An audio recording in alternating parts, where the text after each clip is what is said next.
Aquele excelente dia! Já estamos começando a nossa live, já mais um dia liderando nossa mente. Nós estamos na leitura de Gálatas, hein? E hoje nós vamos para a leitura de Gálatas 2 e já quero que você acompanhe comigo um excelente dia. Vamos começar esse dia com toda a energia e colocando aí a nossa mente linkada ao que Deus quer falar conosco, amém? E diz assim, Gálatas 2: 14 anos depois, subi novamente de Jerusalém, dessa vez com Barnabé, levando também Tito comigo. Fui para lá por causa de uma revelação que expus diante do Evangelho que prego entre os gentios, fazendo, porém, em particular aos que pareciam mais influentes, para não correr ou ter corrido inutilmente. Mas nem mesmo Tito, que estava comigo, foi obrigado a circuncidar-se, apesar de ser grego.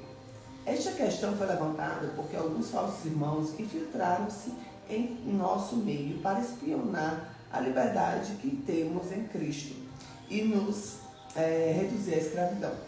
Não nos submetemos a eles nem por um instante, para que a verdade do Evangelho permaneça com vocês.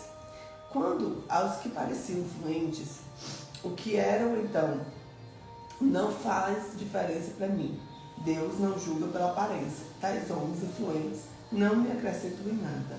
Ao contrário, reconheceram que em mim havia sido confiada a pregação do Evangelho aos incircuncisos, assim como Pedro aos circuncisos.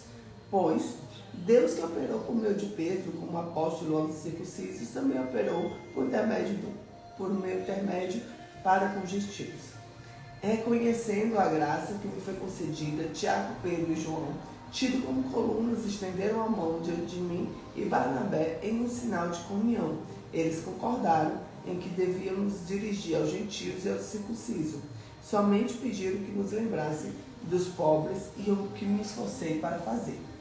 Quando, porém, Pedro veio a Antioquia, enfrentei-o face a face, por sua atitude condenável. Pois, antes de chegarem alguns da parte de Tiago, ele comia com os gentios. Quando, porém, eles chegaram, afastou-se e separou-se dos gentios, temendo os que eram da circuncisão. Os demais judeus também se uniram a ele nessa hipocrisia, de modo que Barnabé se deixou levar. Quando vi que estavam andando de acordo com a verdade do Evangelho, declarei a Pedro diante de todos: você é judeu, mas vive como gentil, não como judeu. Porque como pode obrigar os gentios a viverem como judeus? Nós, judeus de nascimento, e não gentios, pecadores, sabemos que ninguém é justificado pela prática da lei, mas mediante a fé em Jesus Cristo. Assim, nós também cremos que Cristo Jesus, para sermos justificados pela lei em Cristo, e não pela lei na prática da lei. Porque pela prática da lei ninguém será justificado. Se, porém, procurando ser justificados em Cristo, descobrindo que nós mesmos somos pecadores, será que Cristo, então, ministro do pecado? De modo algum. Se reconstruo o que desconstruí, provo que sou transgressor. Pois, por meio da lei, eu morri para a lei, a fim de viver para Deus. Fui crucificado com Cristo. Assim, já não sou eu mais quem vive, mas Cristo vive em mim. A vida que agora vivo no meu corpo, viva pela fé no Filho de Deus, que me amou e se entregou por mim. Não anulo a graça de Deus, pois se a justiça vem pela lei, Cristo morreu inutilmente. Fui crucificado com Cristo. Assim, não sou eu mais quem vive, mas Cristo vive em mim. Amém, né? Interessante que ele vai falando... ele vai falando sobre alguns preceitos, algumas coisas que eram colocadas na época, né, gente?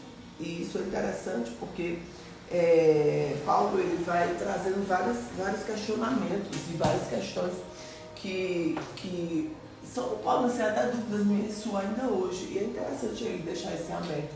Eu só quero aqui reforçar sobre Gálatas, o que é a passagem de Gálatas. Gálatas, na verdade, é escrita por Paulo, né, para os cristãos da Galácia. Por quê? Naquela época estavam existindo alguns falsos profetas, falsas pessoas que vinham trazendo uma cultura que não era aquilo que Jesus Cristo tinha colocado para nós. E aí eles chamam de judaizantes, né? Que são pessoas que pregam as práticas da lei, como a circuncisão. que era uma forma de provar que você estava agindo como judeu, estava agindo como uma pessoa que tinha os preceitos na religião. Porém, quando Cristo vem, ele vem para quebrar tudo isso. Então, Paulo ele vem trazendo em Gálatas uma defesa ao Evangelho da Graça, que não é pela lei, não é pela prática da lei. Eu faço todos os rituais, eu vou para a igreja, eu faço isso, eu faço aquilo, e aí eu vou ser salvo. Não é bem assim. Nós já recebemos uma graça, que é a graça, o favor imerecido, nós não merecemos. Mas pelo amor de Jesus Cristo, o amor de Deus por nós recebemos a graça. E essa graça, ela traz uma visão diferente. Que não é porque você está fazendo aquelas práticas da lei que você vai receber uma troca, uma moeda de troca para a tua salvação. Mas a salvação ela já nos foi dada pela graça. Nós precisamos seguir a Jesus Cristo para poder conseguir alcançar, né, a boa obra aí com Ele, certo? Então nessa parte de Gálatas 2, ele vem defender a verdade do Evangelho. Inclusive ele confronta Pedro, né? Ele, olha Pedro, sua atitude não está legal. Já pensou Pedro, né, que conviveu lá com Jesus, confrontado com Paulo pela atitude dele. Mas isso, gente, mostra o quanto que a gente tem que vigiar. Porque nós às vezes achamos que não somos maravilhosos, temos todas nós conduzimos tudo correto, porque nós estamos na igreja, porque somos líderes da igreja, muitas vezes, não é o meu caso, mas isso pode ser o seu. Cuidado com isso, vigia o tempo inteiro. Porque sua atitude tem que ser a mesma no domingo, na segunda e todos os dias da semana. Uma coisa interessante que eu falo é assim, viver uma vida cristã e viver uma vida para Cristo não é a mesma coisa de viver uma vida para o mundo, claro. Aí você me pergunta por quê, Cíntia? Porque nós temos que ter uma postura. E eu abro até uma situação que aconteceu esses dias, que eu estava muito cansada. E eu fiquei chateada com a situação.